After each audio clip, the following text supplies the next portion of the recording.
We are gathered virtually here in this space as a special Shareback event on Oak Flat and the Apache Stronghold's fight to save and protect their sacred site and take a unifying stand for Mother Earth. 2 weekends ago, Indigenous activists and elders, faith leaders, and allies gathered at Oak Flat after the Apache Stronghold's annual prayer run from Mount Graham.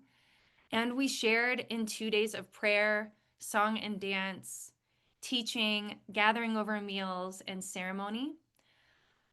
We were both praying for a miracle and being witness to the sacredness that could be lost to greed.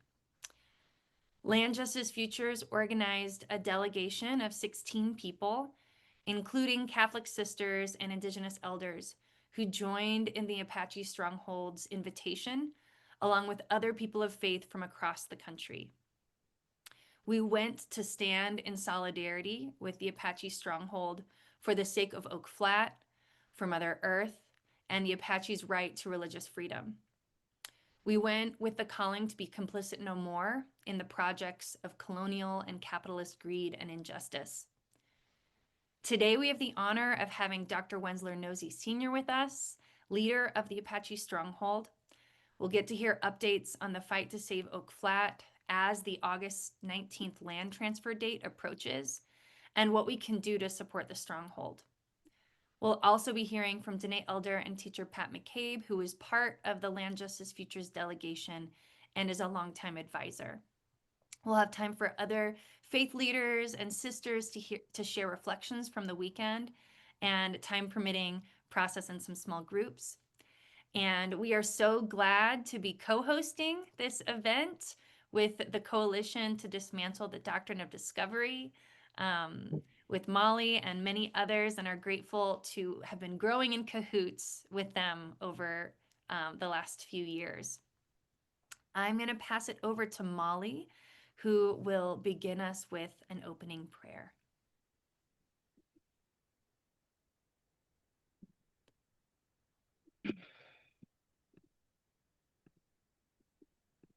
Thanks for the spotlight, Amy, and the welcoming, Sarah. Before we begin, I just want to invite all of us to notice our aliveness. That can be through closing your eyes and feeling in. It can be through looking around your space and remembering all of the reminders, the rememberings of aliveness that are around us.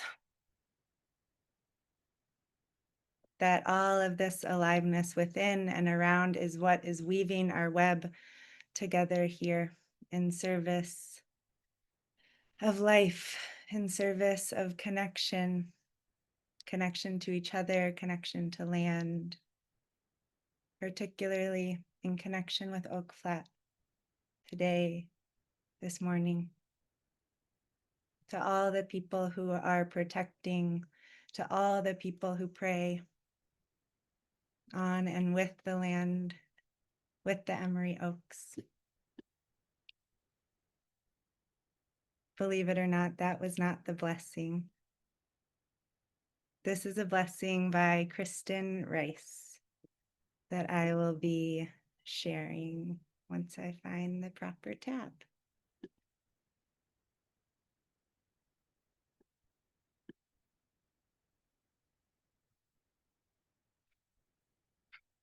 This prayer is directional. And so by that, I mean that we will ask you to reach or dream or look up, to reach or dream or look around, and to reach or dream or look down, to ground in the many ways that we are connected to each other and to Oak Flat. So take another breath with me. Again, words by Karen Rice. To our Creator who has been present at Oak Flat throughout time, we pray for that beloved place. For protection from harm above, from chemicals being trucked in, from unjust decisions that reach us through the air on phone and internet networks, from the extractive gaze of surveillance drones. We pray for thriving above instead. The eyes of those who look in order to know and care for our mother, the earth, for gentle rain and energetic sun, for turkey vultures lazily, majestically soaring.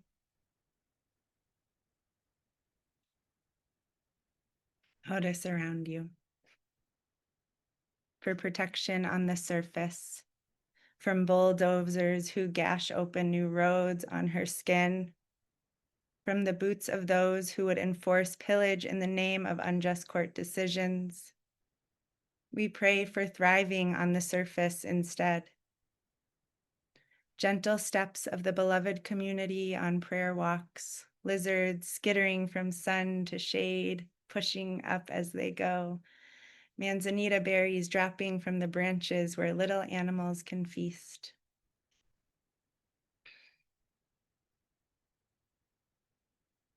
Notice what is possible around us.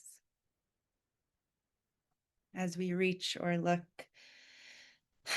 or maybe even touch the ground below, for protection below, from drills that bore into our mother's bodies, from explosions detonated inside of her, from siphoning away and poisoning of the water. We ask you, Creator, for thriving below instead.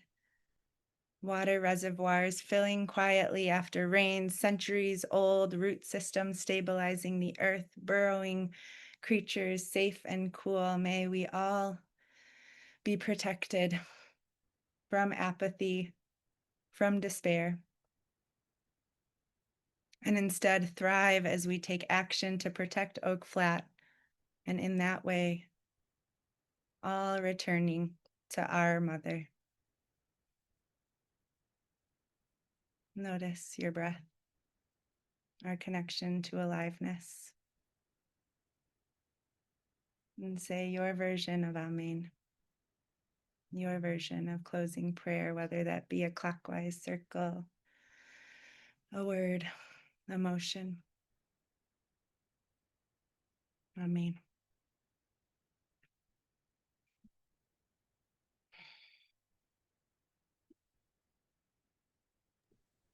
Thank you, Molly.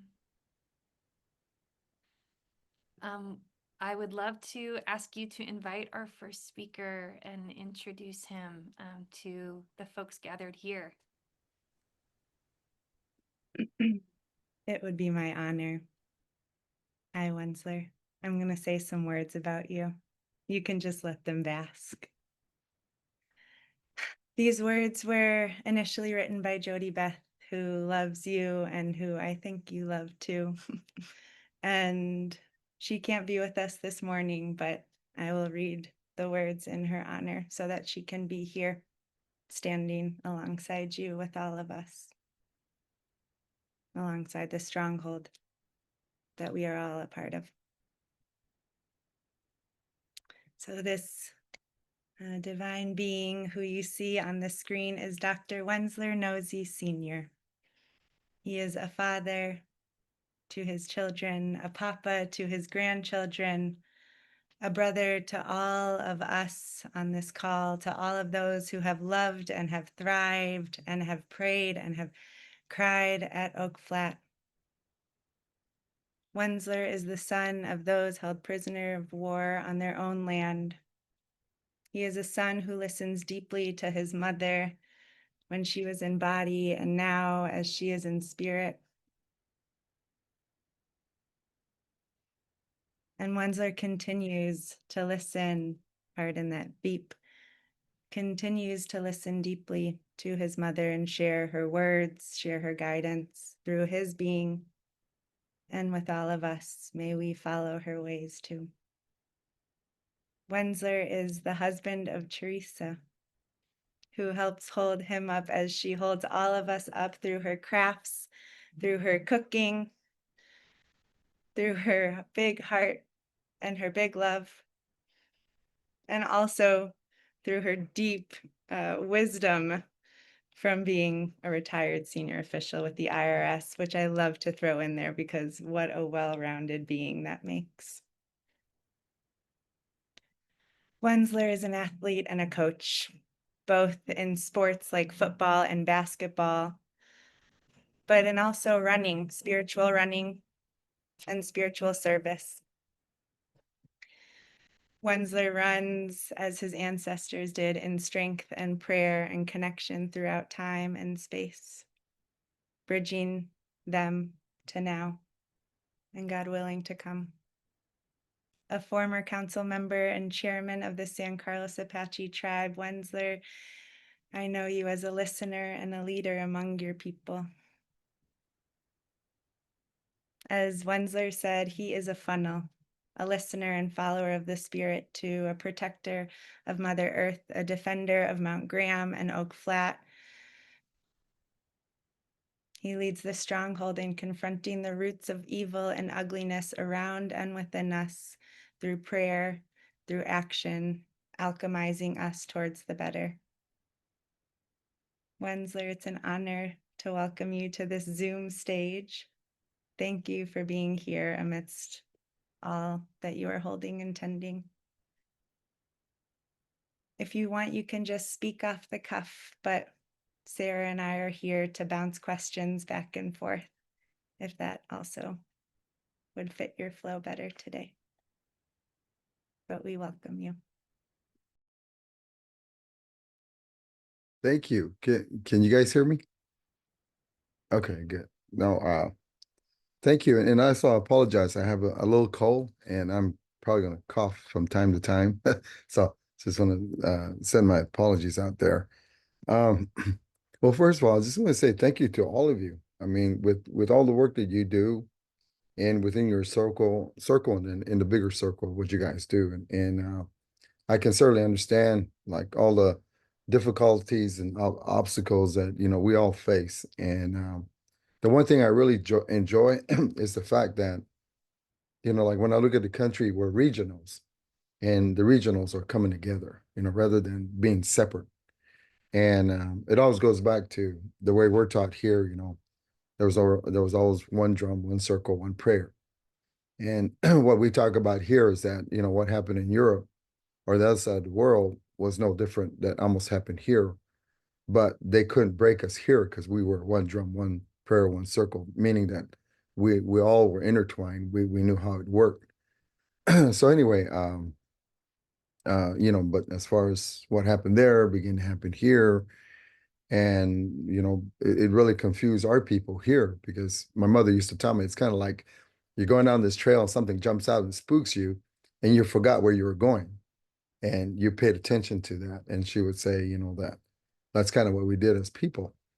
And so only speaking about here, I tell people, I'm not trying to offend anybody, but we really got to come to look at ourselves first. We really have to look at, what we encountered personally, and then within your circle, then the outer circle. And, because within those, you find a lot of deep obstacles and, even ourselves, about ourselves. What are we doing? What are we accepting? So, that's like for me where it started from, but also with my grandparents, always crying, like they wanted to go home. They wanted to go home and not knowing what they really meant when I was young, but later finding out that, we're displaced. We're in a place where we don't belong and we're mountain people. And so how that ties to our religious belief, our God people, which, the close definition would be angels, that we have angels no different than the other side of the world. And so, I grew up in that. But not only that, being two things I would say. One is being a Cherokee Apache, being that my great grandfather was captured a month later after Geronimo was exiled out of here. And that's how we're still in San Carlos. And because it was I guess they didn't want to send 1 or 2 people all the way down to Florida and then eventually ending up in Oklahoma. So anyway, that's what makes me here. So we're like the low percentage among the Apache people here. And so that would be the bloodline I come from. And then the hardship that came from that, because like I can't speak for the other tribes, but there was always like scouts that sided with the United States that were enforcing what the United States wanted. So we're captive within being captive, I guess you could say. But the people always talked about there's going to be a time, there's going to be a time, there's going to be a time. And so in Apache would say sofada, yet, meaning like it's not time yet. It's not time yet. And so just growing up, seeing what my father, my grandfather, my uncles went through, they were alcoholics. Because I tell people to understand that. Imagine if you came here and I just kept you here and you didn't go anywhere and you had all these other responsibility in the way of life, but totally taken away from you. What do you do then? And then how do you rear your kids to the future when you didn't even understand what this America was about? And then also, the language, the barriers, the wrong definitions and so forth, and then coming into a place where you find silver and the necessary things that the United States was looking for and wanting when it came to not only the environment, but what's underneath the earth. And so I was saying, when we see a javelina, we always say they're one of us because they were the first ones that really got killed here in the Southwest because they would bore. And so the newcomers would kill them and look at their teeth to see, if they had silver or anything in their teeth. So they took there was a lot of animals that took a lot of hit in the beginning of how they're identifying the environment and what was underneath the earth. So anyway, so I go back to all of those, all of that time. But not only that, I come from a family that's we call holy ground, and the way it's described is that we the the United States was telling, well, the forts here were telling people in Washington that it's like taking a wild animal and trying to make them a pet, and they'll die. And that was happening to our people. People were just dying, not even in the hands of the government, but they were just dying because there was no reason to live anymore. So anyway, but there was this angel that came from the deities, and that's what we call holy ground. So some of you have been at Oak Flats. That's the 4 crosses that stand at Oak Flats, because in the prophecy they said that it would bring us back to the old way. One day it will bring us back. And I tell people that I never thought I'd be living in this moment that it actually is taking place. And my mother used to say that, the Creator can speak from anywhere in the world, and He chose this place. It's not desecrating, or it's not like taking anything away from any other holy place, because they're all very important. But if you see the damages that took place when America was being taken over, it hit a lot of our people, Native people, because I've gone all over the country. Well, I can't say that I met everyone, but we had 467 tribes support us in this fight. So I got to probably visit about 350 to 375 tribes that supported us. And so I got to sit and talk with a lot of them. And it's unfortunate that, when the migration was coming, it was tearing down all these important places and taking over. And some of them live with memory, and some of them live with hurt because it's there, but it's not there anymore. And so the way we say is that through the minerals, our God people is connected to all these sacred places. And so, like, just speaking of Arizona itself, we have the San Francisco Peaks, and Mount Baldy and all these other places. So they tie together. So just like how we say we're relative to each other, these mountains, these holy people are related to each other, and they have the same significance. And so what I find is that, like, because of the assimilation and 90% of our people being killed, a lot of them lost the identity to it, like how to communicate to it. But they know it's there. They know. And so what I've been doing in Indian country is retying that back for everybody, because what I say here is that we're old and we're new, meaning that we're old to the old way, but we're new to this new way. And like for me, I guess among my people, I'm really how you'd say, the burden's on me because I can see why traditional leaders before me didn't want to teach anybody because of the trust factor. You know, do they trust? Do they not trust? Because of what was been taken away from what we had witnessed. So if you can kind of imagine, I kind of got out of the box to teach non-natives, and that's a big risk. So if it fails, I'm in Indian country. Well, speaking about the Apaches, I'm the one that's going to get hit and blamed for it. So it's a big risk that I've taken because we don't want to share those things because of what we've seen the last 500 years. And so, I've sat with a lot of medicine men in I guess you would say between 25 and 30 when I was 33 years old. I'm 66 now. And, you know, I was telling them about what my mother used to tell me because my mother was raised by her grandmother from the 1800s. So if you can kind of imagine my grandmother as an elder lady was brought in as a prisoner of war and then raised my mother. And so they knew what was freedom. They knew what was war. They knew all that stuff and they knew how to exist. And so she was able to embed that into my mother. Then my mother was able to, you know, give it to me. And then the question is like, why me? You know, well, she had daughters, but the two oldest ones were taken away from her when they were plugging people out of the reservation. So my mother lost two of her daughters in the Bay Area because they had to be relocated. And so it was hurt, you know, it was a lot of hurt. And she had sons. Then when it came to me, she was telling me that, you know, I got to teach somebody because if I don't teach anybody, you know, it's going to all be lost. So you could teach your children, your my granddaughters and great granddaughters that are going to come. So that's kind of like where it put me.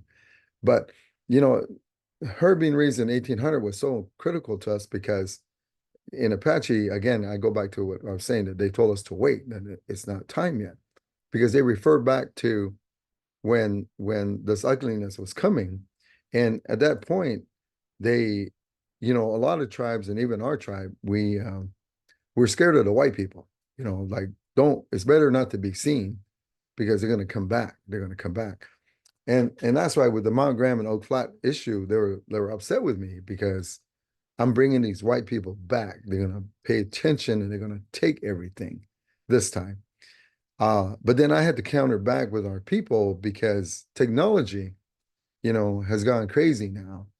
And so they already know where the ore is at. They already know where everything's at just by flying their plane and putting metal pieces in the ground and detecting all this stuff. So they already know. So I had to sit with my people, I guess like when I was around 30, 33 years old, and tell them that they already know, you know, they already know.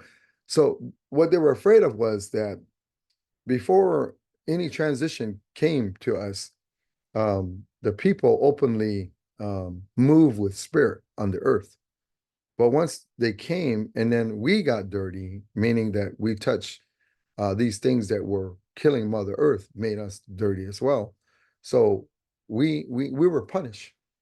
And so instead of the spirits, you know, coming right right like they used to, that's when the spirits had talked to the people that times have changed now. You know that it's going to be halfway. We're now going to come halfway because there's no trust anymore because we're becoming violent to the earth, to the mother. And so now that's why we have boys born into the sacred dance. You know, they take this role the rest of their lives to be a gone dancer. Because when the ancient ceremony comes, the angel and the human comes together. So there's a long process. And then even when they detach from each other from a ceremony, there's a long process. And so we go through that. And so those are the hidden things that we don't share with anybody because you know, we feel like America will come after our people again because it lives within us, within our spirit and who we are. And then we kind of begin to understand that like this whole spirit thing is gone. It's not like talked about anymore. It's not about it anymore. And yet those spirits tied to the Mother Earth, that's how we're connected and that's how we're intertwined. And so So when I became the chairman, jumping ahead, when I became the chairman, I got an invitation to go to Washington. And when I went to Washington, they took me to the Pentagon, they took me to the White House, they took me to Congress, and they took me to the Supreme Court. And it's funny, when I look back then to now, I never thought I'd be, fighting those places. But I remember coming back and of course, my mother asking me, how did it go? And I was telling her, like it was crazy. I said, I was coming back on the plane back to Arizona. I said, didn't they not once ask me about my people? They did not ask about funding. They did not ask any of these things. I said, they just showed me what they had. They showed me the military, so forth. And I told her. And I'll never forget how happy she was. And, not only her, but, it began to spread because I was sharing things with people.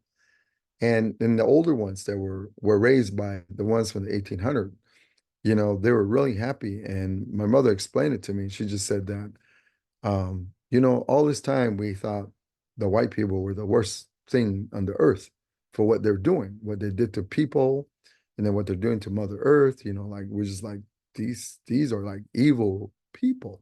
She said, but inside of us, we knew that how could it be? How because they look like us, they may be a different color, but they look like us. But how could that be? And so she said to me, in our elders, they don't have words like colonization, capitalism, but she was explaining that. She was explaining. I was sitting there listening to her, and she was explaining, a corporate world, and she was explaining colonization. So that's what really prompted me to go again back to Europe and go into the Alps and go places where I wasn't just within the government or visiting those people. I wanted to see outside people. And that's when I had the chance to go to Italy, France, Sweden. I went to these places and I seen people that didn't really convert into Christianity. And they were doing the same thing we were doing. And so then they took me to the Alps, and there's this holy picture, but it's a petroglyph. And we found that they wanted me to see it. And so that's the same petroglyph that sits on Mount Graham. I can't, like I said, I haven't been to those other places, but it's in Mount Graham and Oak Flat, the same petroglyph. And so what the Italians did in the Alps, they come together the same time Mount Graham comes together when we were having that event, and they celebrate that, and they tie the two angels together. That we need to tie, because they're relatives. They know each other, and so it was really touching and really chills coming down my back because those same petroglyphs there is here, and then on these mountaintops like Mount Graham, those plants that are there are found all over Alaska, Norway, at the higher points. And so it makes what our people were saying, it legitifies it because they talked about it already. Because let me go back to the other story. So what we call evil, what destroyed the other side of the world came here. But they say that it couldn't break us. It couldn't break us. But it did tell us that it would be back. So we call it the dark side, meaning like when it's sunny here, it's dark on the other side. So it was referred to the dark side. So it went back. But since that time, the people had been waiting for this evil to return. And so anyway, so now jumping ahead again. So when my mother told me, it's not these people, that evil tricked us and it came in these people because we opened the doors to them. We looked at them as relatives, and because we have no discriminating words, that defines anybody. And all it is like you're like a relative to us. That's how we say in Apache. So the doors open. But then when the doors open, tragedy started. And we didn't know that what they were after. And so that's how the people suffered, and that's how the people were defensive. But again, couldn't do anything because they didn't have the military, they didn't have anything. So 90% of our people were wiped out. So anyway, again, getting back to my mother, you know, she was really, really happy because when I brought all that information back about in Europe and about what happened in Washington, then you know, she was just this person like walking back and forth and then, you know, coming back and then her telling me, this was great. She goes, you had the best visit of all. She said, because what they did was, she said, and again, going back to colonization and a corporate world, she said, she showed you, they showed you their power, but we just found their weakness. And the weakness is that now we have to preach. Now we have to come out because now we got to restore what they lost because they're no different than us. They're indigenous just like us. So if we water that spirit, then things will begin to change. And so that's like for here in Apache country, it kind of flipped, you know, that now a word was out that, okay, I guess like who's going to venture out there and begin this work. But again, I didn't know it was going to be me. You know, I like I tell people when people ask me, you know, like describe yourself, first thing comes out of my mouth is I'm a pooper scooper because you guys know what a pooper scooper is, right? So I say that because I was working with a lot of the elders and medicine people, you know, when I was young, and I was cleaning up stuff for them. And then they're gone now. They're all gone. And now I'm kind of like standing by myself. And but now I'm teaching my people, my children, my family, you know, anybody who comes across my path. But anyway, I just never thought, you know, that in my wildest dreams. So now I have to, you know, fix here first, you know, here in San Carlos where all the Apaches and Native people, because we have to confront ourselves first, because we do have, we're all the victims. So we all have a different deep, you know, hurt in here. My hurt may be different than yours, you know, so we have to understand that and come together. And that's why I said the regionals are so important because they've all been affected in different ways. And I say that because when I go to Indian country, you know, what they heard is different than what I heard, but it's similar. I mean, it's still in the same bag, but we try to, you know, I work with them to try to find a way, how do we resolve this? And, you know, now it's in a bigger arena with the people of the country and the people around the world. Well, it comes right down to me anyway, we all have opinions, but it really comes down to what do we agree on? You know, what what what do I and someone I have never met agree on? That's a starting point to work together. And one of the hardest teaching that's going on for me, but it's breaking barriers right now, is the fact that you know, pushing that, you know, that the earth is our mother. That's the greatest gift God created. You know, it was first. All those things were first before we even came.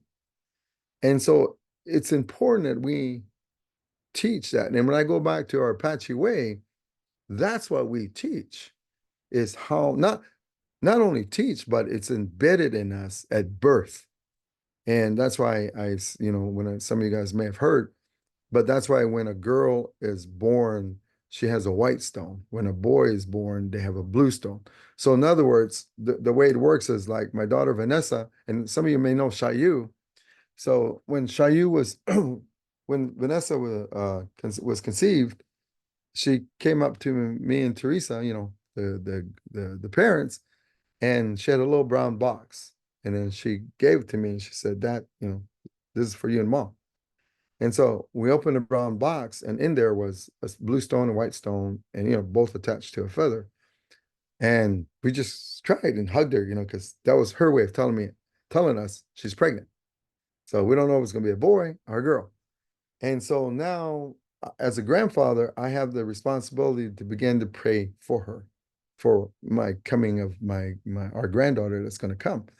And so the whole family goes into like this excitement, but we don't want to know if it's a boy or a girl. That's the thing that we don't want to know. We'll know it when it's born, you know, and that's why we have both. And so when Shayu was born, her umbilical cord is cut, and the blue stone, I mean, her white stone goes on her. And that umbilical cord is placed in a sacred place in the mountains. So what we say is that when it's a gift from the creator, as a spirit coming into a life form. And so then Vanessa has a responsibility to talk to her as she grows inside her, but Vanessa feeds her and takes care of her. And the rest of us, we're there as we talk about the pregnancy and the babies coming, and that's our responsibility. But once Shayi was born, there's an independency that begins. But that's where the teaching of the mother is so critical, Mother Earth. So then that's where her umbilical cord goes back into the earth, and the blue stone is given to her, and that connects her forever. And so then that's where the teaching becomes of Mother Earth, of what it provides for her. And then of course you can kind of see where corporations come in, like their food, their way, their beliefs, it battles that. But we've been able to hang on to the crucial part of connecting to mother, because we know that without her, we can't exist. And that's why in Indian country, we try to fight, meaning, I don't know, there's another, protect and save, Mother Earth, because she's being ripped apart. Just like the prayer you said, Molly, just a few minutes ago, you know, all of that is not even considered, from the very tiny plant to the very tiny animal, and then how the birth process, begins. And so, like, we know that when we see a lot of these animals dying or disappearing, that's the cause of man, that's the cause of us. And so that's an alarming to us. And so Mount Graham and Oak Flats are like the last two we have, and that we are protecting. And the only difference is that, like I tell people in Indian country, go home, go to your sacred places, occupied in a religious way, because they can't do anything if it's done in a religious way. You begin the process of real teaching. I said, you can't, like for us in St. Carlos, I said, you can't just do from here and argue and say things and never go back. So that's what has taken me back. And I'm so grateful to COFA, because they've come in to help, and now they have a better understanding, because you go through the 4 cycles, you see all these elements, you see all these things that are going to die, because there's a murder that's going to happen, in this place. Then you also see how mentally and physically it's going to affect the young girls. And then for the future, if they're not there, then we're like any other place in this country where they destroyed sacred places. And so it becomes more of a memory, and then it becomes more of an individual prayer, because then you lost this whole mountain, you lost this whole connection. Now you come into more of an individual praying, and that's what we're worried, because we see other tribes going through that. And then when they come here, they see this sunrise ceremony, this ancient ceremony, And so we have a lot of tribes want to go back to see what they can find. So we finally opened the doors to not only native people, non-natives, but to native people as well too. That they need to be retaught some of these connections, because they teach us things too that we don't know.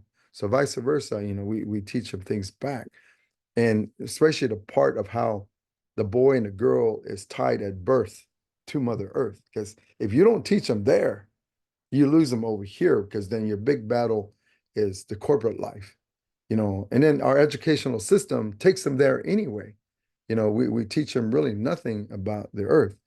And so, and then the kids that are doing well in school are the first ones to go to the corporations. So what we say is, in a way, we kind of give them to the predator, the teaching of the predator, and then the predator takes our kids. And then as we get old, we're battling our kids, like, no, but our kids are already, been brainwashed into that. So what we say is that God has given everybody a gift. And just like with the fight on the telescopes, when I met with the telescope people, I said, look, I said, God, I'm not saying what you're doing is wrong, but God gave you a gift, but to use it right, to use it for the right reason, not for self gain, not for political gain, not for wealth gain. I said, because what we have and what you have together, we can really save the earth, the Mother Earth. And then for the mining, that's a little different. because when I ran into the mining corporation, the people in the restaurant, I was in a restaurant and it was full, and the mining people came in, and of course I'm always trying to look well. Molly was with me this past weekend, so I'm always in disguise so people don't recognize me too quick. And but anyway, the mining people came in and they recognized me, and one of them stood up in front of everybody. He came over to my table and he stood there in front of everybody and he goes real loud in the restaurant. He goes, "So this is Wendsler Nosie, the guy that is stopping," and he named everything, telephones, TVs, electric cars. He named all these things that, and then the advancement and the war, he named all these things. So you're the guy, he was standing over me talking, and everybody stopped. And of course, like in a mining town, they kind of have their way. Restaurants don't say anything. So I just quietly, stood up and I said, "Oh, don't worry." I said, "I'm just gonna stand up. I just don't feel comfortable sitting and you standing over me." So I stood up and I looked at him. Then I turned around to all the people and I said, "He's not talking about me. He's talking about all you people." I said, "I hope you listen to what he said. He's talking about your greed. He's talking about, you knowing when not enough is enough. He's telling you you're the cause of what he's doing, and he would stop if you guys would stop." I said, "So with what's going to happen, he just shift the blame to you guys." I said, "Me?" I said, "I'm just trying to save what God created and nothing more than that. The water you drink, you know, the things that you should eat from the earth." I said, "But what he said is blaming you. You're the cause of this. You guys better think about this." Then I turned around to him and I said, "Thank you." And I sat back down because it was great. I mean, it gave me an opportunity. And he, what he said was blaming the whole world, blaming everybody in this world that we're the cause of it, because they will stop when we stop. They're not going to stop till you keep one and you don't say anything. They're not going to stop. And so it was really, it was a good confrontation because it really taught me that I have to look at the people. And that's where I started looking more at the people, because they're shifting the blame to us and then how we rear our children. And so it was good for me. I was really happy he did that. But the cool thing about it was when I went up to pay, the lady says, "Mr. Nosie, several people wanted to pay for your meal. So you're good. You got paid for." So it was good. So I knew I had won the crowd in there, and it got everybody thinking. Um, but anyway, I don't mean to be so long, but it all refers to what we're doing today, and what organization and groups, religious groups, what do you want to do? Where are you at this? And I'm so glad, like, I don't mean to pick on Molly, but Molly's here, seeing the other side, meaning walk in my shoes, walk in my shoes so you can see, the real America, see how it is. And then you get better, at what you want to decide to do and how do you want to do it, because it's got to start with you first. It's got to start with you first. And that's why I tell people, that in order to be in this, you have to be able to give up things. So like with me, I could have been, I mean, I was a shoo-in again with my elections, but I left. I left the government because I needed, after I lost my mother, it was like I needed to find myself, because now I didn't have my mother, who was a very important reference for me, but now I had to find myself. So I found myself, and that's what I'm doing. And so the people here in San Carlos were surprised I left all this leadership stuff to do what I'm doing now. And because I see it, as a must, I see it within me, and knowing who the Spirit of God, the Creator, is, and most importantly, knowing who's my mother, who has things for me every day to live by. And I'll end with this. My mother used to say,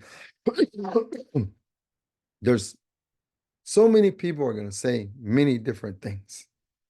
She says, and then when you think back, like thousands of years ago, you know, we're kind of like going back there.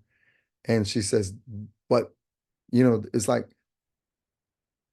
it's a different time, and it was a different situation. why do people don't think that God's gonna speak, the creator's gonna speak now? Because now it's different than what is there. So of course, God is gonna modify his stuff to teach us. How come we can't modify to understand, what God's trying to tell us and why we prefer way back when, than now? And that's why she says, God will pick where it's going to rumble, and are we listening? And then the Mother Earth is speaking to us. The one that shouldn't is speaking to us because she's hurting. And so those that of us that hears our mother, will defend our mother because that's the greatest gift that God gave us. But she said, son, all you have to do, if you don't understand, she goes, and she used to do this to me when I was young, is take me out the door and look around and say, you see that? That's all real. She says, you don't need to go back thousands of years. Just look at the river, look at the trees, look at the land, look at all this stuff. Now, when you go there and you look at the mines and all these tailings, why are they doing that? Why are they destroying groundwater, deep water? Why are they losing this toxic? Why are these people dying? Why are there no animals here? Why is it changing?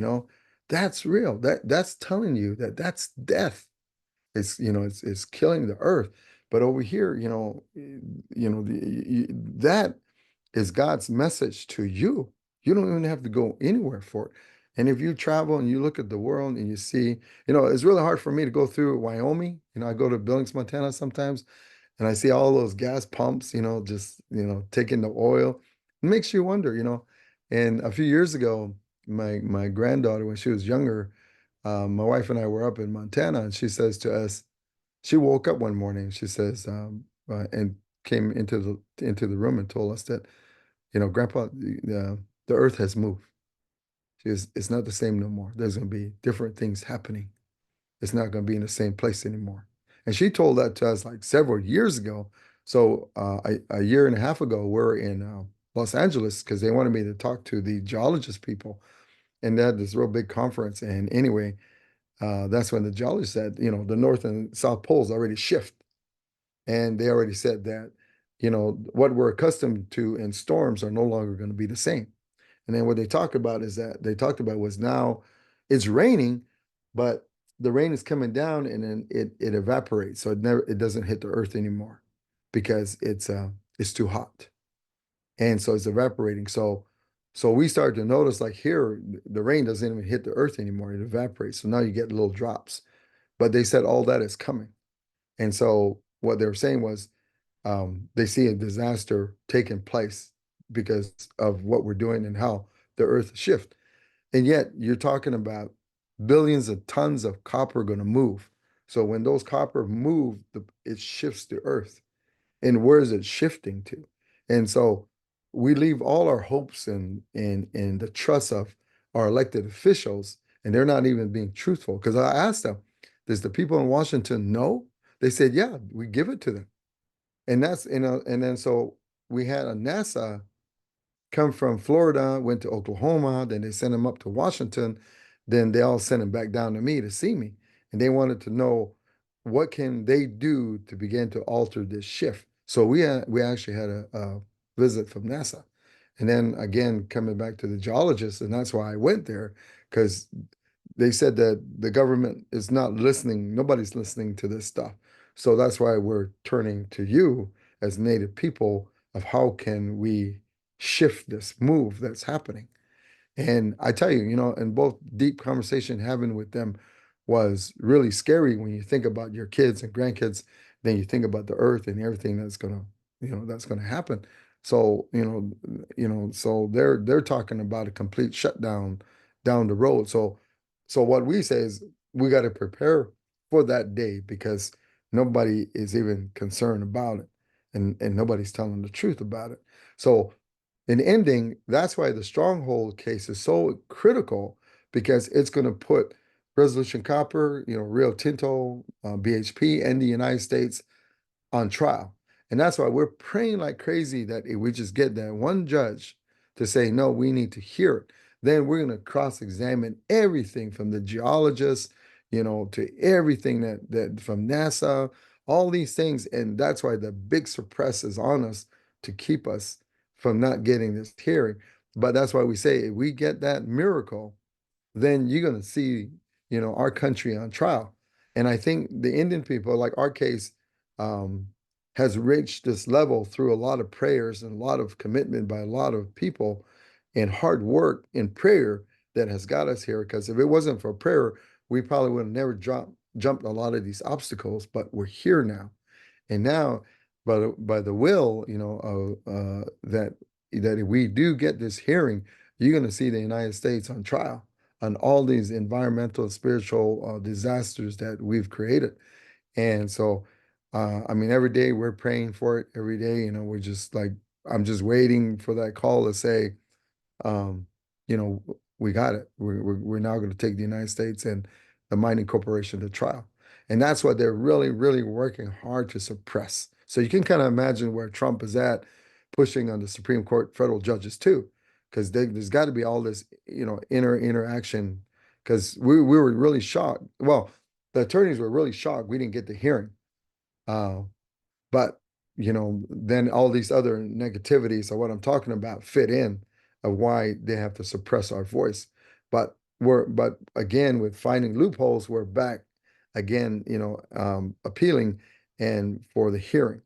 And so and the tribe has their hearing coming up August 6th on the environmental stuff. So that's going to be exciting too, because they're going to, even though they say the land will transfer, you're going to hear in court the damages that are going to occur. And then it's, now we're going to see which way they're going to go.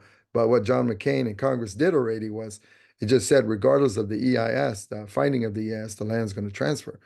But we're able to get that into a court hearing for it to be in the public records, But it's just like we're on both sides, we're like one step away, but ours is, in the Supreme Court. So again, it's just a matter of getting that one federal judge to hear it.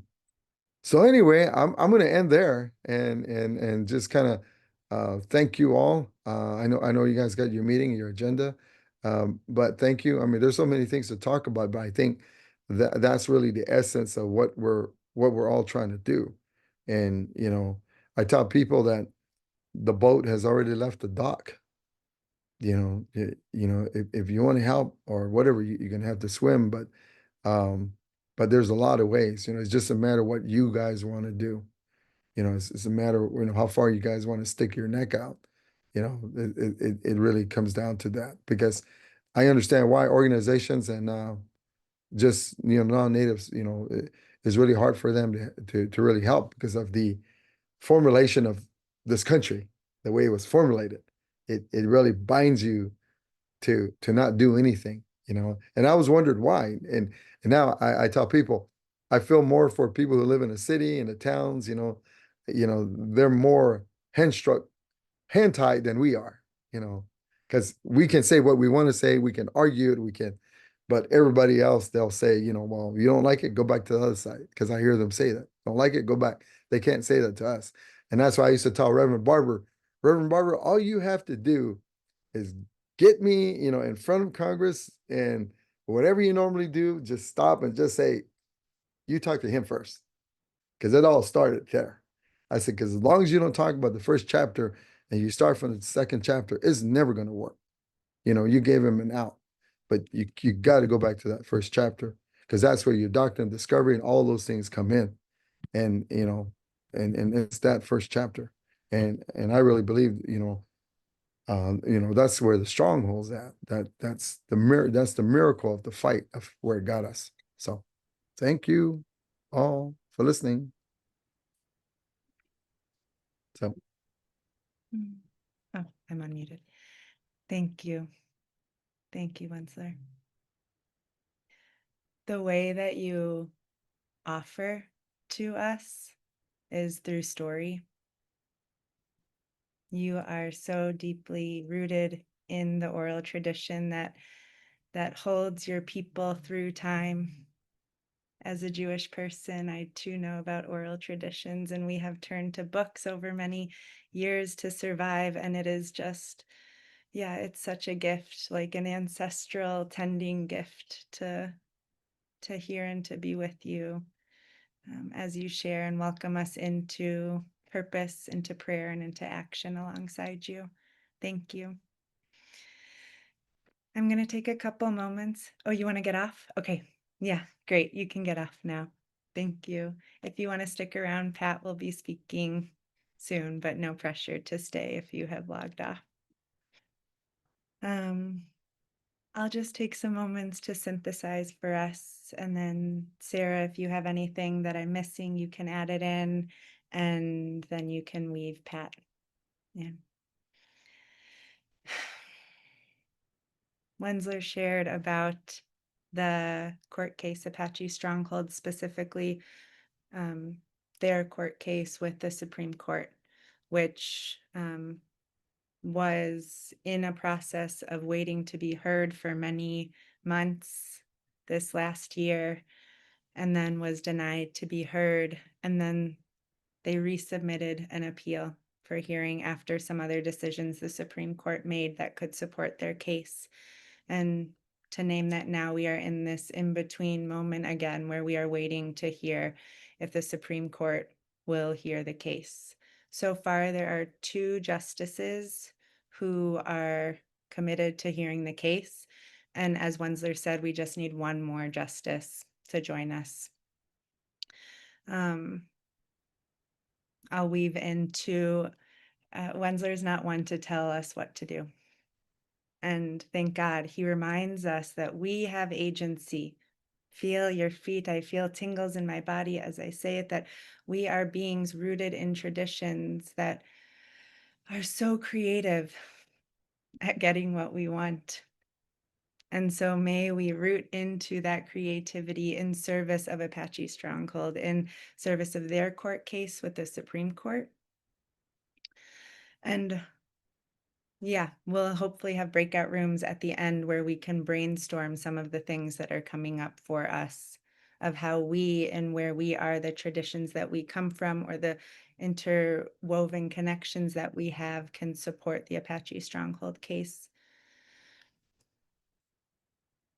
I want to weave in another case that's happening that is not connected to Apache Stronghold, but is in service of Oak Flat. There are 2 different cases that are now being heard together. One is by the San Carlos Apache tribe, and that is in protecting Oak Flat on traditional or cultural grounds.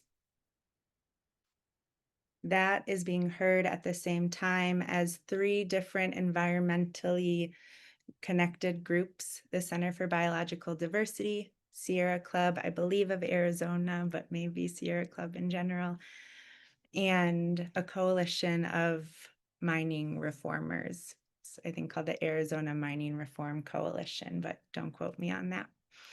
And the 3 of those organizations are gathered around environmental impacts of the destruction of Oak Flat. And these 2 cases, separate from Apache Stronghold's case in the Supreme Court, these 2 cases right now are going to be heard. The federal government released an EIS in June, in the end of May or the beginning of June. And this EIS precipitates, is like the thing that they have to put forward in order to transfer the land to Resolution Copper, because right now it is under federal government property. It's a park, a federal park. And so in order to transfer it, they have to release an EIS, which communicates the impacts, the environmental impact statement. And they did this. And these 2 different cases, San Carlos Apache Tribe and the different environmental orgs, came together to pick apart this EIS, this environmental impact statement. And they presented, I think, put forth a motion for an appeal, for an injunction, to give time, because there are things in this EIS that are deeply impactful to the environment. I'll just put it there. I can imagine that you all know what I mean. On August 6th, I say all this because on August 6th, there will be a court case in Phoenix 10:45 in the morning.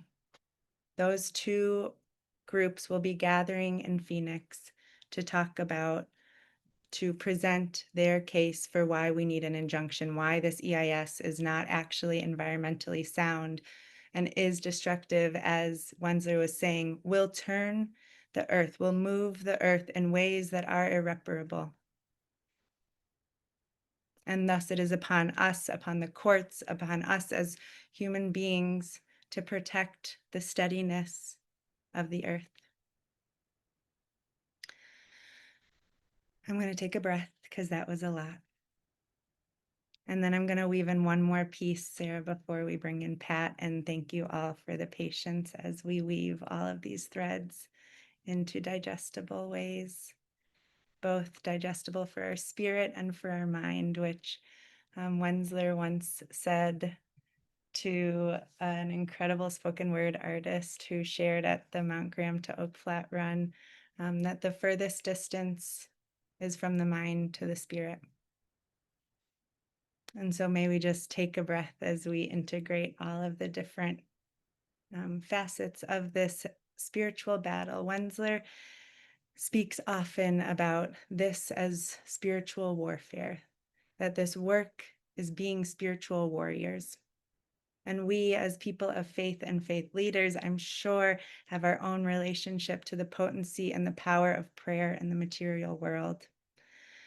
And so I weave this in because alongside getting creative with our communities about how we can tangibly support Oak Flat, how we can bring room for Apache Stronghold, for Wendsler, for his family into our communities, to take the stage and then step aside for them to share their story. May we also think about the ways that prayer moves this earth, settles this earth when so much tries to destruct and to move it.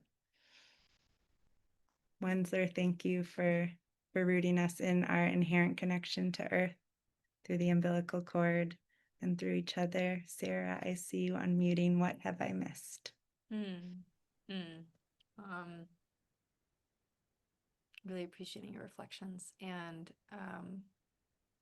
yeah, I want to bring in Pat and some others who were present at the gathering to share bits that they're holding on to and moving with, but just by way of maybe giving additional context for those who are newer to this, and just to pull out some things, some additional things that came through Wendsler, and also that, you know, I've heard Wendsler speak to in previous occasions.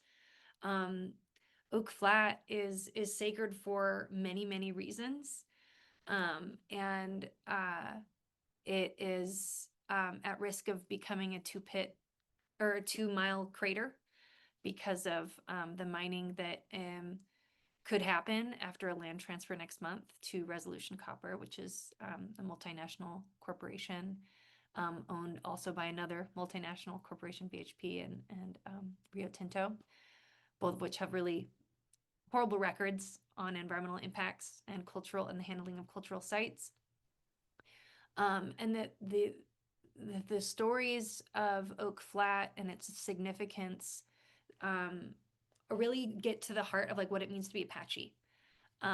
So like this is a sacred place that is irreplaceable in ceremony, in what Catholics would call sacrament, perhaps. You know, there are prayers, there are rites of passage, there is connection and instruction that cannot happen anywhere else in the world. It is the residence of the God, the angels that Wendsler spoke about. It is a home from which humans emerged, from which and connected to their creation story. It is where God touched the earth. There's so many beautiful things that I've heard Wendsler and others say about the significance of this site. And I just want to name that because, you know, in one of the dissenting opinions of one of the Supreme Court justices that called for this case to be heard, a case that is based on religious freedom, they mentioned that, you know, if this were a famous cathedral. There's no way that it would be obliterated. But even that is not the right analogy. That is not understanding Apache religion on Apache terms, and the connection to the land and the significance of the land in the way they understand their own religion. So I want to lift that up as we process what we heard from Wendsler. What does it mean to stand in solidarity for Apache religious freedoms and cultural and religious rights that we say we care about for everybody in this country, but that we so often come so short in terms of understanding on their terms, and through their story and through their storytelling. So I want to name that. And then with so much more to get into, I just want to say, like, thank you, Molly, and thank you, Wendsler, for speaking with us and sharing so much wisdom. I'm gonna ask that Pat be spotlit with us right now, and has an opportunity to share some of her reflections from her time with the delegation on the land at Oak Flat with Apache Stronghold. So, hi, Mm. Pat. I'm saying greetings to you from my home here in northern New Mexico. And I'll say she'e'ia tachi inashli aro ashi ibashishchi ma'idish gejne dashanale klauschi dashiche kwatawas dani inashli. So I'm introducing myself by my clans. Thank you for hosting this gathering, and I want to even at this point make a little dedication here also. So I'm just going to ask this Mother Earth. I'm going to ask all the life, all of the community of life, which for me is one way to represent that is here. Every single life form gets to have a seat on this sacred hoop, and everyone is critical, important to maintain the integrity of this hoop. And so this place of this Mother Earth is highly, highly, highly, highly relational. Any member that gets prevented from enacting its way of upholding the hoop creates a weakness and a less thriving for all. So there's the relationship is inescapable. It is inescapable. And from modern world perspective, and probably from a miner's perspective, I might say that seems problematic. But not so problematic that they feel compelled to stop. And but I say, so we're trapped in relationality. We're trapped in a situation where we have no choice but to be in relationship with everything. And so what I've been saying about on behalf of Indigenous people is that we've been working on understanding. And from Indigenous perspective, some elders say, we're the latest to arrive. We're the youngest to arrive here. And so all the other life forms are trying to teach us how to move into this space. And the word that came to me to describe that is how to be an omnibeneficent presence here, how to be a benefit and blessing to all. And so there have been groups of human beings all over this Mother Earth who have been working on how to be that kind of human presence here. How to be at that level of relationship, how to be at that level of consideration of how every single action and word, thought, prayer might affect the whole. So if you really take that to heart, it's actually kind of overwhelming to know that every single action you take affects all the life. But even Western science is coming to that point where they're understanding, wow, seems like what's happening over here is affecting what's going on over there, right? And so, in that way, I'm calling on all of our relations, all the rest of the life, to notice that the human beings have gathered here at this time, in this moment, at this place, sitting on this Mother Earth, wherever they might be, partaking of the water, partaking of the sunlight, partaking of all that graces this creation of this Mother Earth to give us our life here. And we're meeting here to consider one part of this sacred hoop, which is, Apache Nation. One aspect here, and I want to point out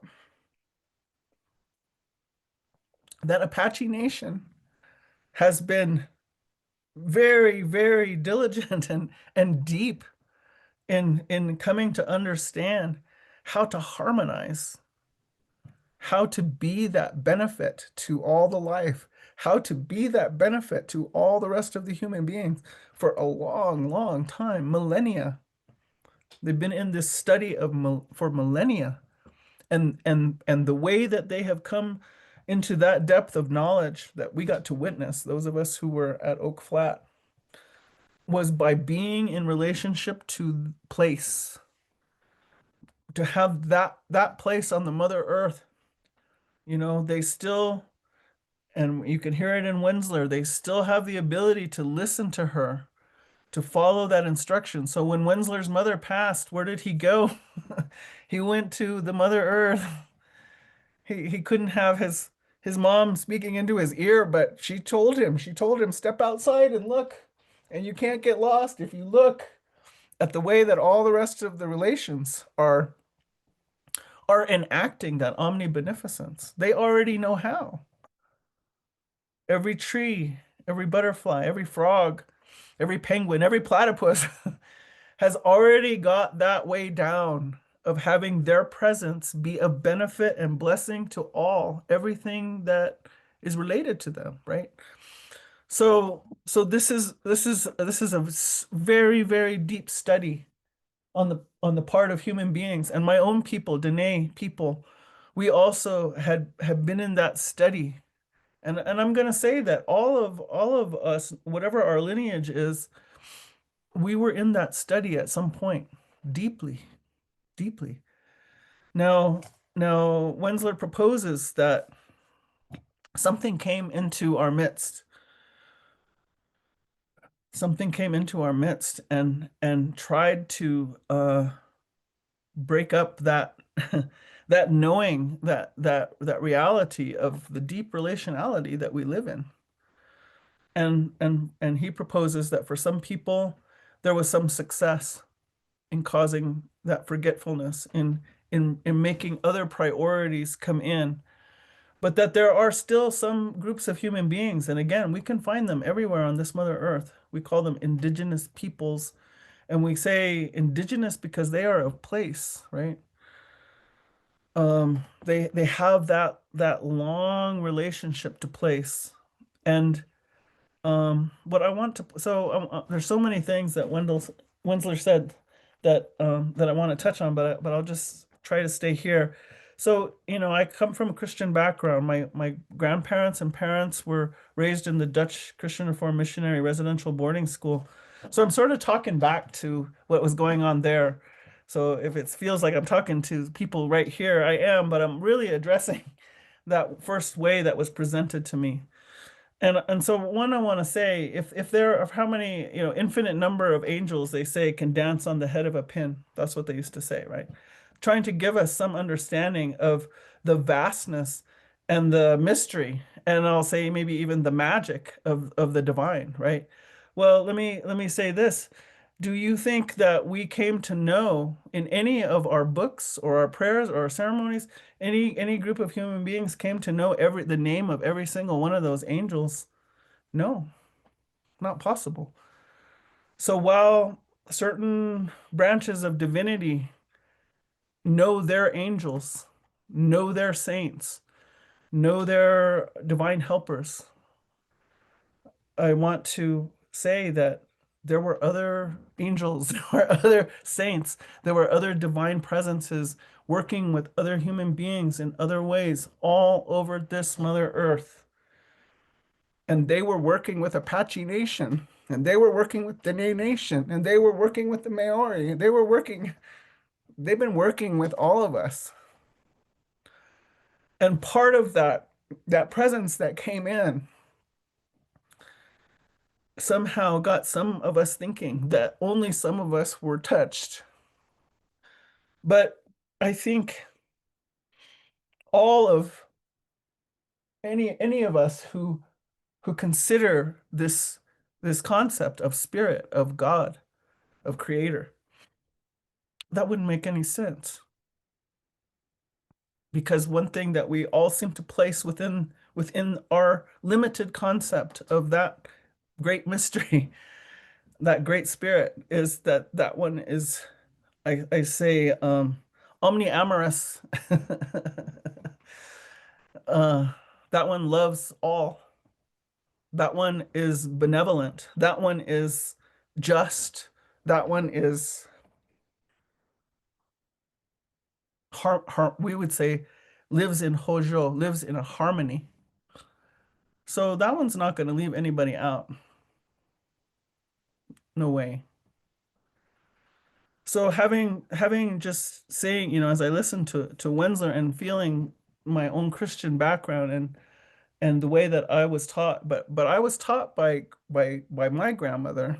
My grandmother was a deeply Christian woman, but the version of Christianity that she presented to me was she never rejected her siblings who were not taken by the missionaries and remained in this traditional way, remained with the songs and the language and the prayers and the tying of the human being to a place on earth, like Wendsler was speaking of, these young women and the young men, I'm sure, in their way too, right? They are tied to place, and she respected them. She maintained her love. She had an allowing place for them to live our way. And that was the version of Christianity that was modeled to me. So I'm thinking about her this morning. So with that background and prayer and telling, I want to say that for me, going to Oak Flat, and it is very emotional, coming from that background, especially, because I've had to do so much healing and it's not over. I'm 61 and it's not over. And I've had to do so much healing. And Wendsler was talking about his relatives, the alcoholism, the strategies for dealing with the confusion, pain, and fear created with this separation, with this power over that one people's spirituality was told to do to others.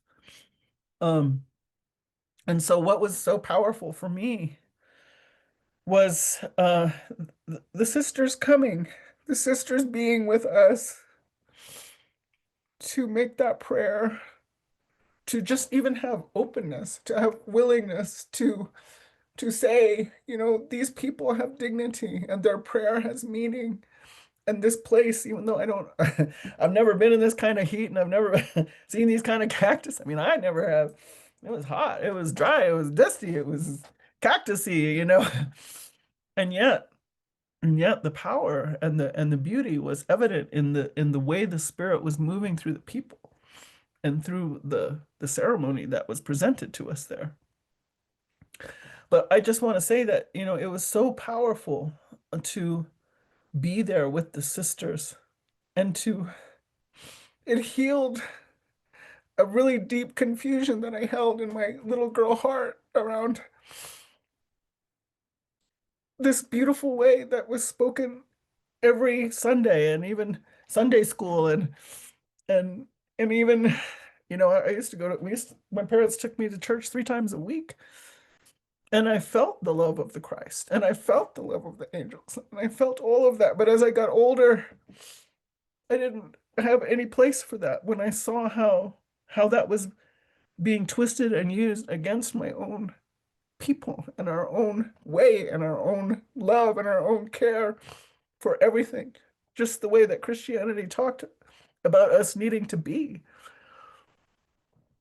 And so I feel like for me, there was such a powerful, and I don't think it was just for me, but it was also for me, this powerful reconciliation of,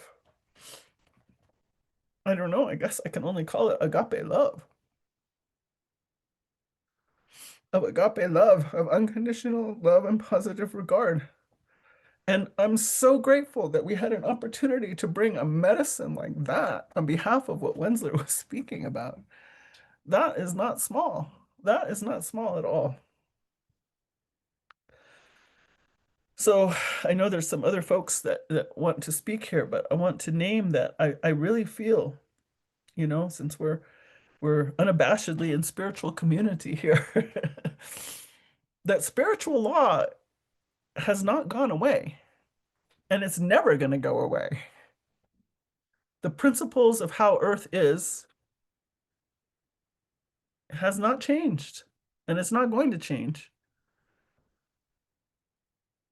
So if we are forced, I mean, it's such a funny way to say it, if we are forced into relationship, and if everybody's well-being depends on how well we treat each other, that means this really is a place where the very highest principle is love. There is no higher principle in relationship than love.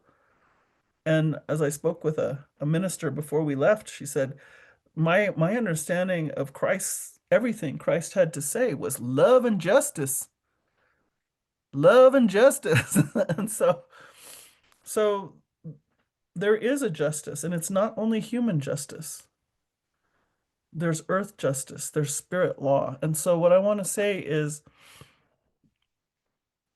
the authority of the courts, that law, has been inflated so big in our minds and hearts, imaginations, in our somatics.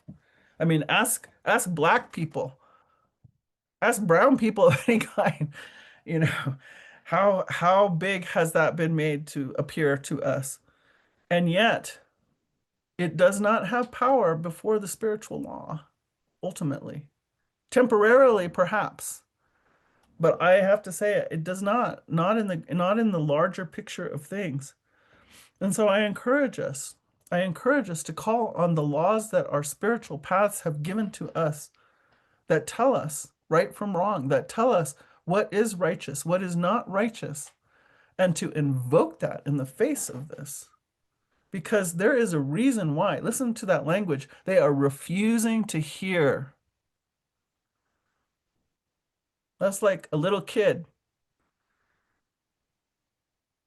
that wants what they want and does not want to hear the truth of why it's bad for them and bad for all. They are refusing to hear, and they're willing to hear from other places, but they're refusing to hear Wendsler because he is carrying an authority greater. He is carrying a spiritual law greater. And he's embodying it, and his children embody it, and his grandchildren embody it. We witnessed that. We witnessed the way that they embody that. So I encourage us to pray, and it's not only going to be for this instance, but let's rally and gather for this particular instance, working up to August 6th, and say, I do not consent. I will not give away this life of my own free will. I say no. Let us name that this is, this is the place that Creator, that God, that the Holy Spirit set us down in, and this is the nature of it. And there's reasons for that. Maybe it's in some way that it refines our soul. And so we cannot align with this plan. Imagine this mine, the copper, if I understand correctly, the copper doesn't even begin until 1.3 miles down into the ground. That's how far they have to go to touch the first copper. Can you imagine what that's going to do? And that's not even taking into account the very ancient and old science that as Wendsler said, these elements, these minerals are a kind of system that run through the earth that provide a spiritual communication way.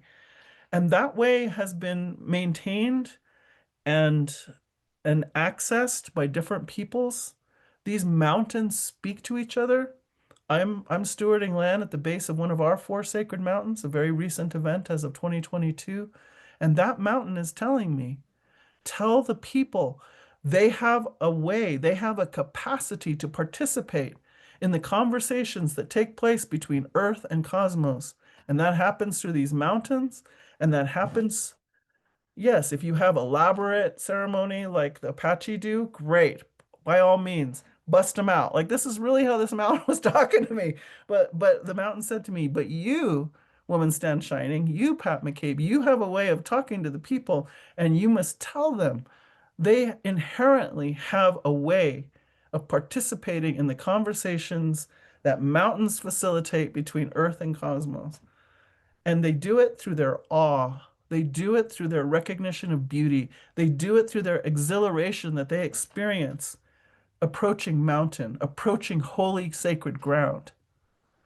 And if they will just consciously say, I dedicate this to life, and I recognize that I have a capacity to further life with my spirit, with my heart, with my prayer, with my song, with my words, and I will do it. And nobody gets to tell me that I can't.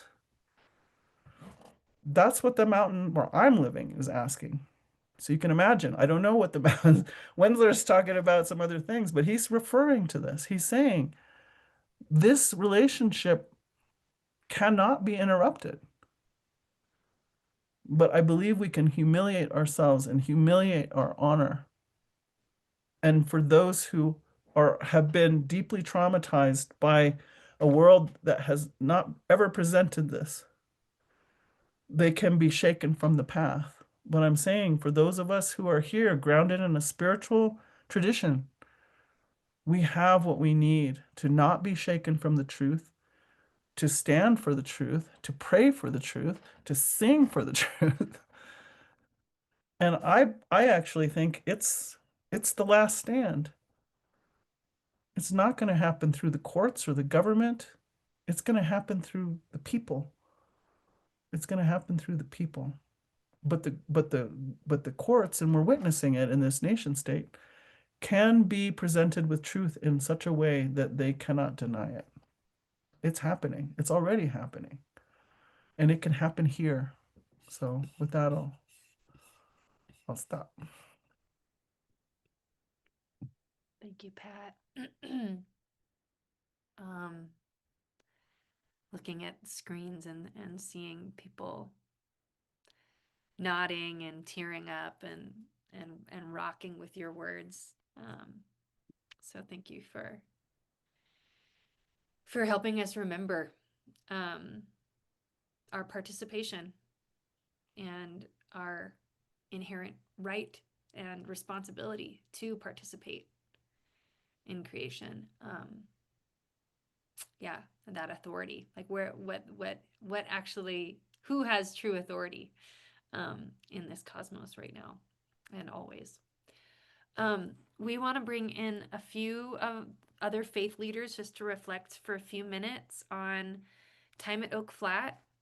So I'm going to ask, let's see, we have a few sisters, two sisters, I think, and Molly and Erin, who will be speaking from different traditions. There we go. And let's see, where's Susan? There's Susan. Great. And given time, I think what I'm going to suggest is that we have Barb, and then Erin, Molly, and Susan, that each of you speak for, maybe a 2-3 minute version of your reflections, if that feels possible, if that feels possible. And we'll go from there. So Barb, would you go first? Sure. Let me just say, wow. Thank you, Pat. Thank the land. Thank all of us for joining here right at this moment. I will try to be brief. I want to preface what I'm about to say to say part of what was so moving for me was the generosity and the openness. You referred to it a little bit, Pat. The fact that we as Catholic sisters, as what some will say representative of a church and a community that's caused so much harm, to be able to walk in there and be so warmly received and so generously provided with whatever we needed still moves me to tears. And that I will try to get now. You know, for me, it's like, as a publicly vowed person, a woman who wants to say, yes, I'm complicit no more. Yes, I don't want to cooperate. And one of my learnings that really is moving me forward in this is, you know, you mentioned it earlier, Sarah, about, it's not like you can just you can tear down a church, we can build another church. That's true. But for me, as I pondered what that relationship with land, how sacred it is, how special it is, I think of some of the holy places around the globe that I'm familiar with, that especially Catholics are drawn to, and others, Fatima, Lourdes, the Via Dolorosa, places where Jesus walked, or at least we think Jesus walked, places where our Holy One, our God, has been present to people through time, through what we might call apparitions, but there's something sacred about those spaces. And so just like Oak Flat is a sacred space, it's not just sacred to the Apache. For me, it's sacred to me as well, because it's a place of special communication. And so just like I don't want anybody desecrating any sacred space. And so I'm going to try to leave it at there, because I know you told us to be brief. So I just pray for the openness.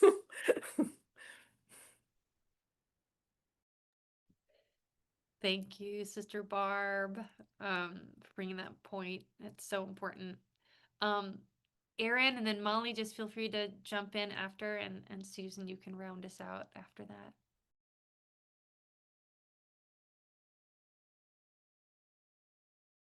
You're muted, Bug. Yeah. Thank you, everyone. I first want to really celebrate that we pulled this call together. We all left the land midday last Sunday. You said 2 weekends ago. I think it was, oh wait, yeah, it was 2. It was a week and a day that we were all together there. And it's just the fire and the passion that of us in our care that I think had us pull this together. So I just want to thank the team who pulled it together, and Pat and Wendsler who showed up and are just so beautifully guiding us with your words and the depth of your traditions and relationships and hearts. Clearly the amount of work that you have done to be able to bring us in. And I was part of a small group that was on Mount Graham the first day of the prayer run with Molly and other people from the Dismantling Coalition and Apache Stronghold and a few others.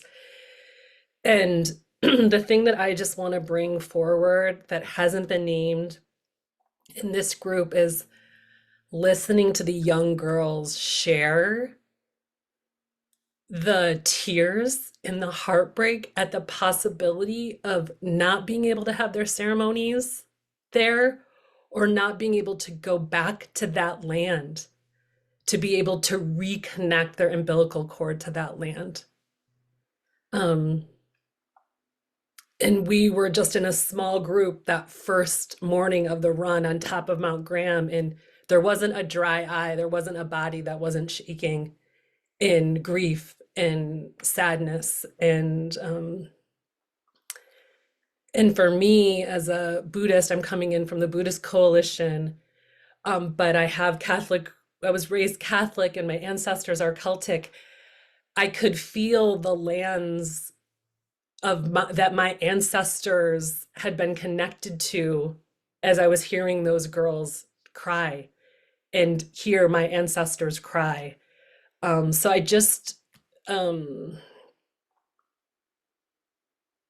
yeah, there's just a lot of healing that we're doing, and the healing is happening together. And I'm so grateful for the openness for the healing to happen together. And I also just want to note, in case it doesn't get said, that Doe from the coalition and I will lead a prayer for an hour from 9 a.m. to 10 a.m. Pacific Standard Time for the day of the court case. Thank you, everyone. August 6th. August 6th. Thank you. And don't worry, you'll get some links at the end for all of that. Thank you for bringing it in, Erin. Under 3 minutes. Yes. Amazing. I'm going to pick up where you left off to say that it's healing for us. And Erin, as you were speaking, I was seeing the healing go into your line in the past, into your line in the future. And I feel that for myself. I've heard that from other people, that this is healing that is transported through time.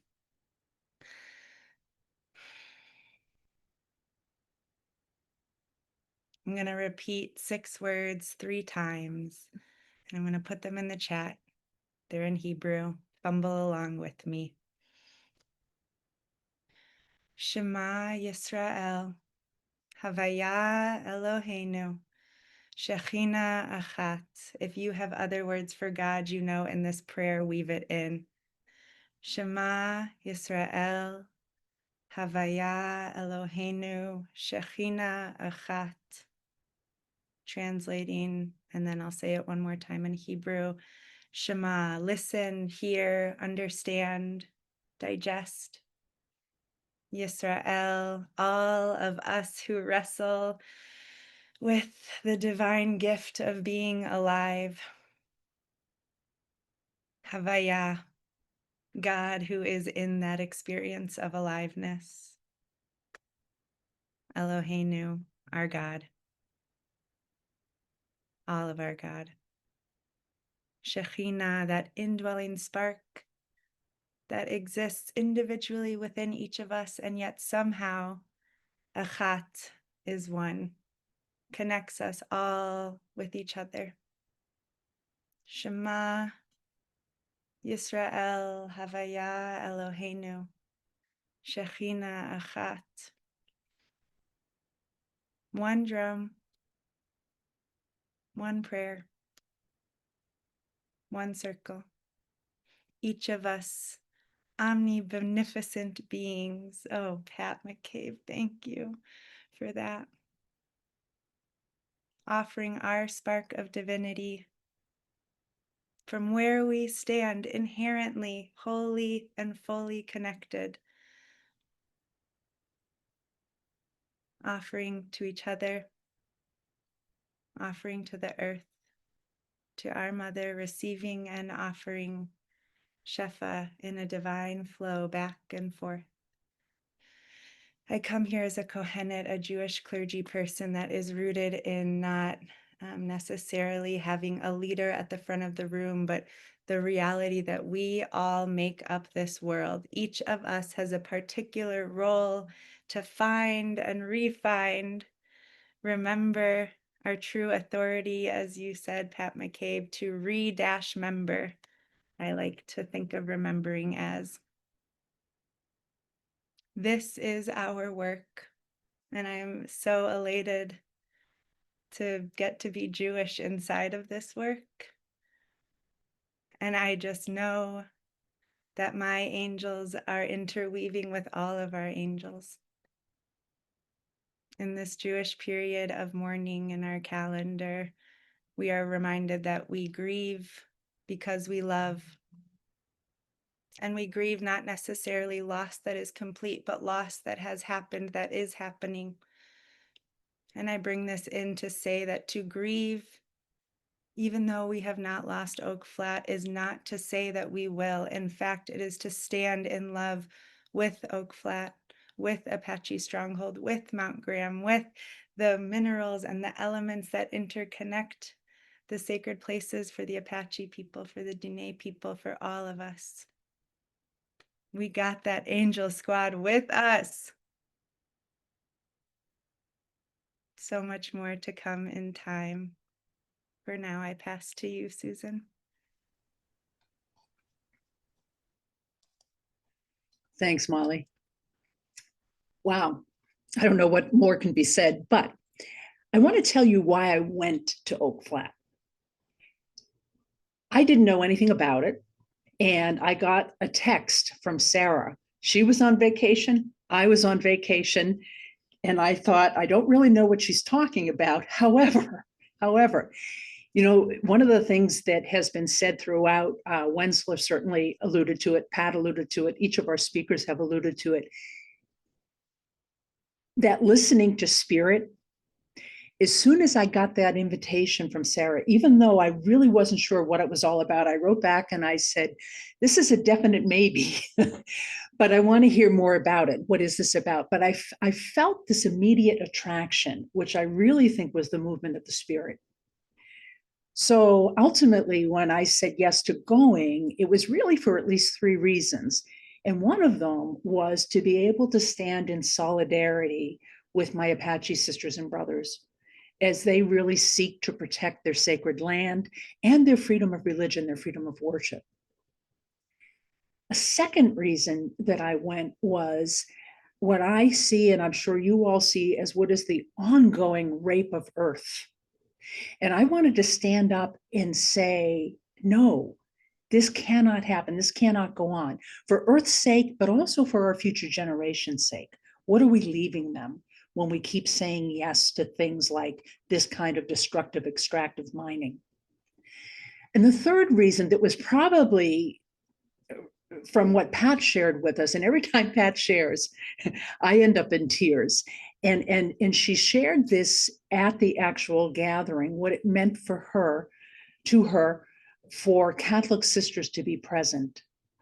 I recognized that symbolically it meant a lot for us to be there.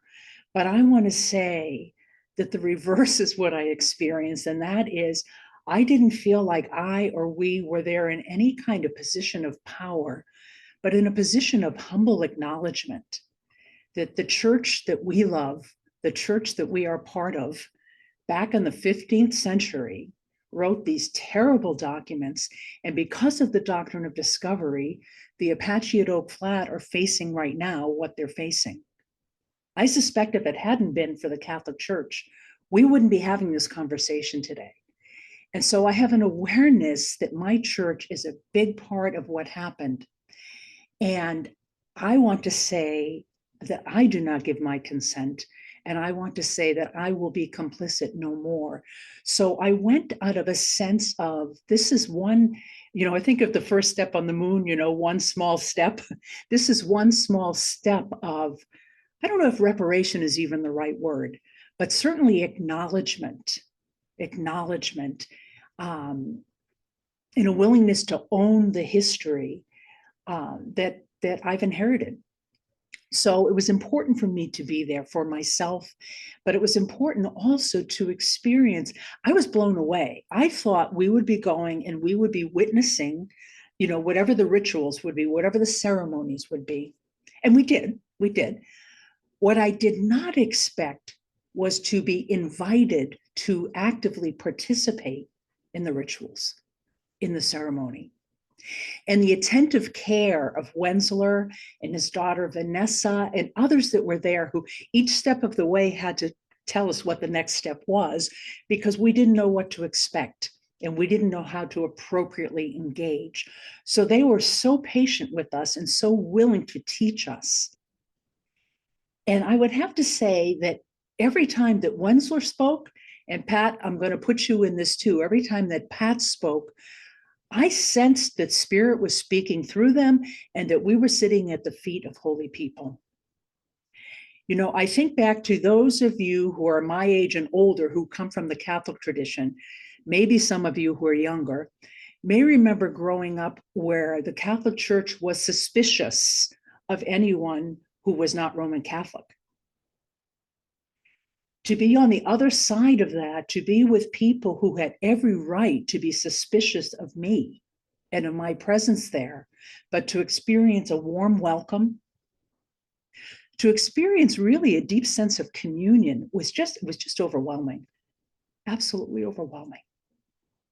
So that saying, restore what was lost.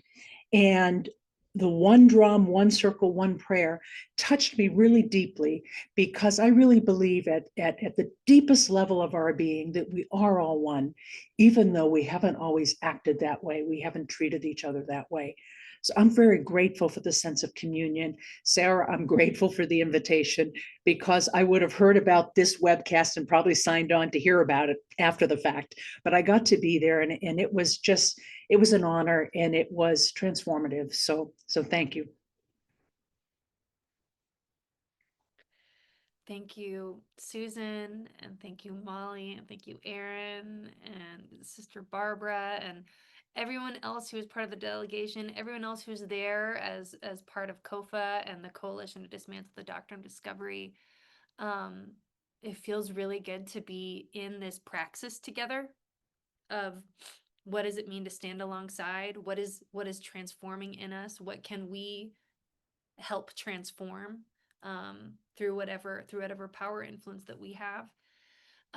We are going to head towards close, but before I do, I want to reiterate our thanks to Pat for your reflections.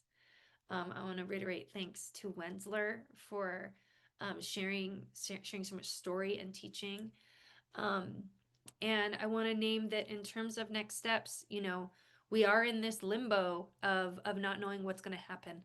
And Apache Stronghold's first and most consistent request is prayer, is the power of prayer. This is a spiritual movement first and foremost, as they have indicated time and time again. So that is one thing that we can do together throughout the month ahead. But we can also use whatever influence we have to spread the word, spread awareness.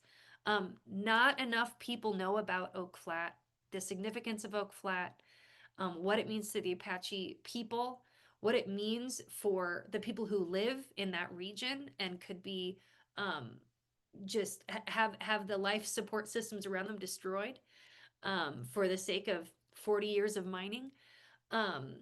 You know, I think it's important for us to think about what we can contribute.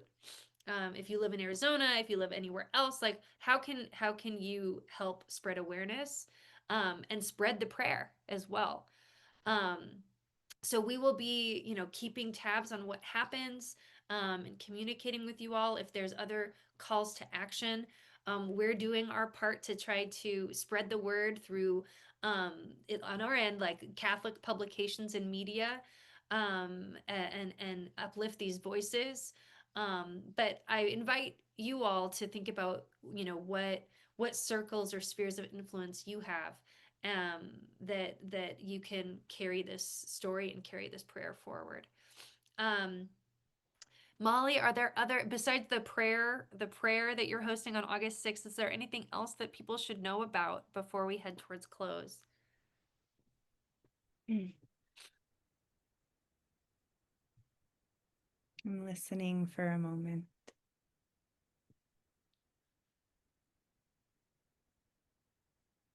Yeah, maybe I'll just share to follow Apache Stronghold on Facebook. That is where you will get the most frequent updates from them.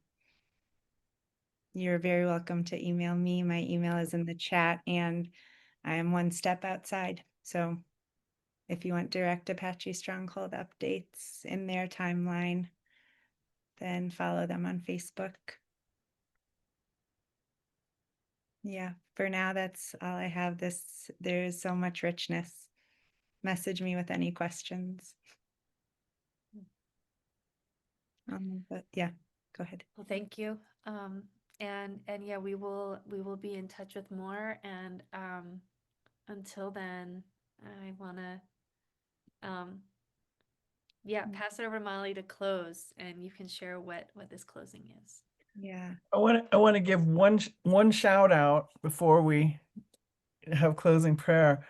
I just want to say to the sisters who were there, you dancing out in the heat, in the dust, that's something I will never forget as long as I live.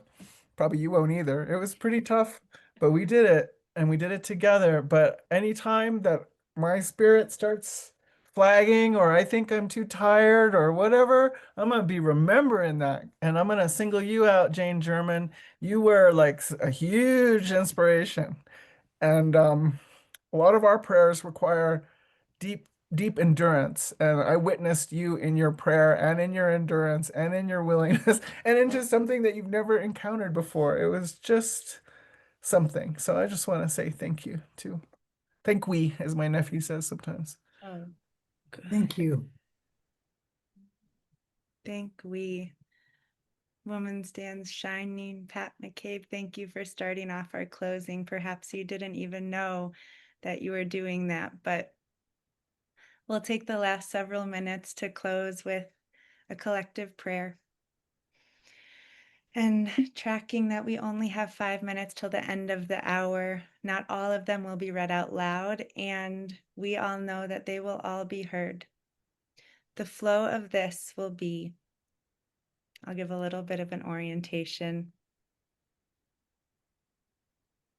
We'll have some silence for you to gather yourself, listen in to ritual speak, as my teacher says.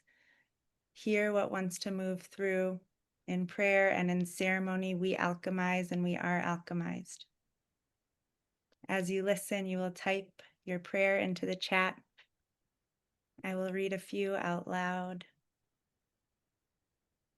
And then I'll close with a prayer, a poem that Naylin Pike, who is Wendsler's granddaughter, shared this morning for this gathering. So take a moment. And as I orient you, let yourself open to the prayer that wants to move through you. Big shout out to Sarah Jane Bradley, to Aaron Silver for dreaming this and weaving this gathering into being.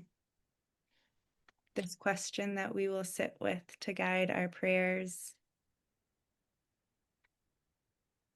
What are you hearing with the ear of your heart?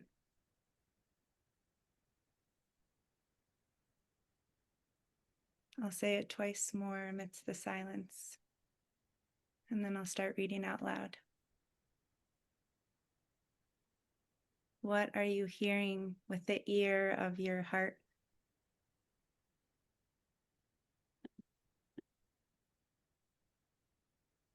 What are you hearing?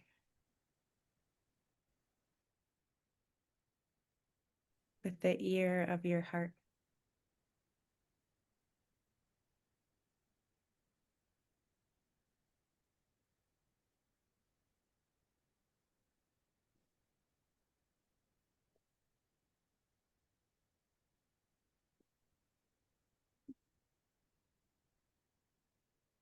Mm,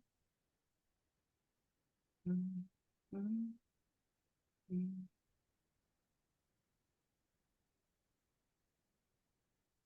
Yum, I, I, um.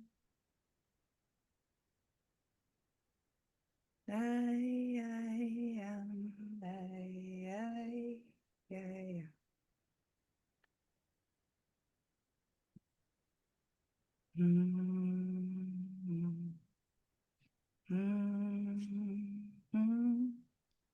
Revering our Mother Earth and her lovers. Participate in the awe.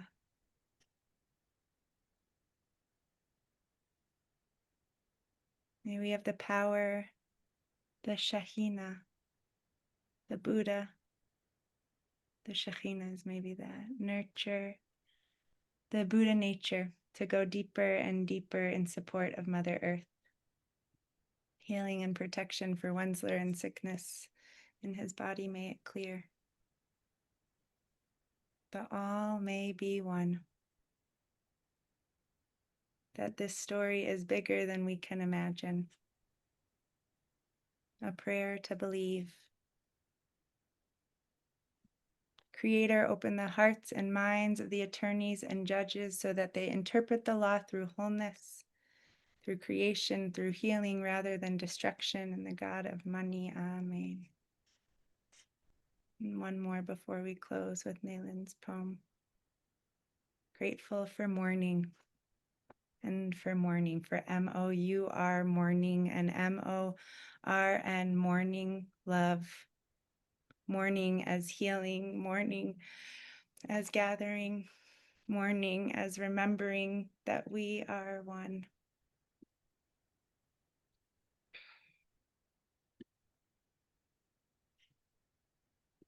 Again, this is a poem and a prayer by Nayland Pike, who I think went to Congress or some sort of governmental body to speak first when she was 7 years old in support of her connection to Chichilpicotil, to Oak Flat.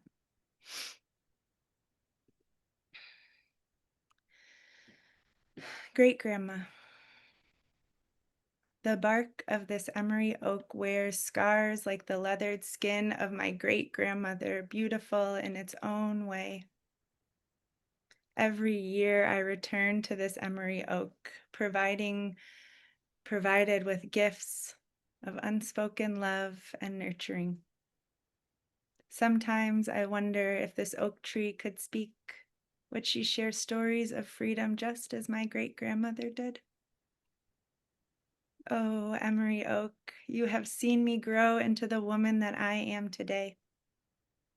You have seen my cries, my anger, heartbreak, laughs, and all the love that I have embraced.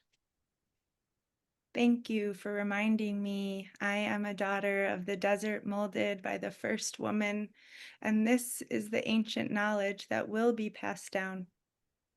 And one day, when I am gone, my grandchildren will come to you and think of me.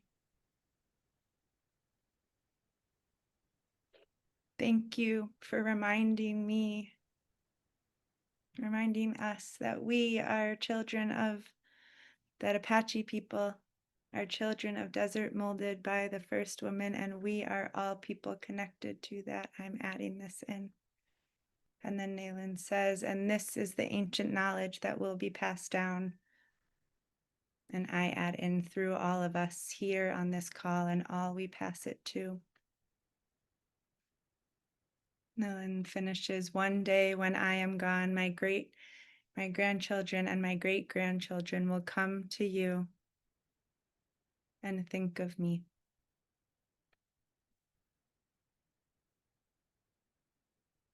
Every year I return to this emery oak, provided with gifts of unspoken love and nurturing. Thank you all for being present to this love, to this nurturing. I'll sing us a song to close us out. It's a Jewish prayer. I'll say it in Hebrew and then I'll just sing a nigun and you all can join with me, but we're past the hour, so hop off when you need. I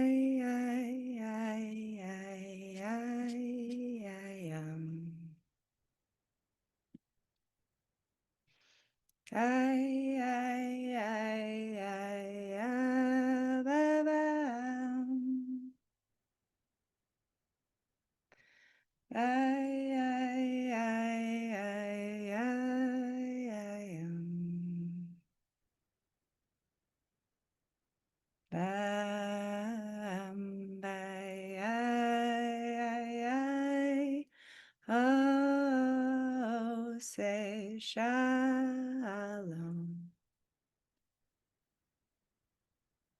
Shalom bimroma.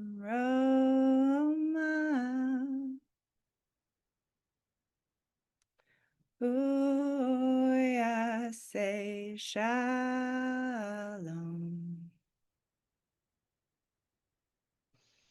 Amen.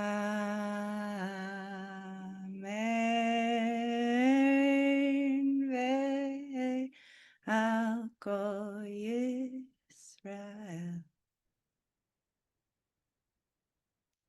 Ve al kol Yishmael. Ve al kol Olam.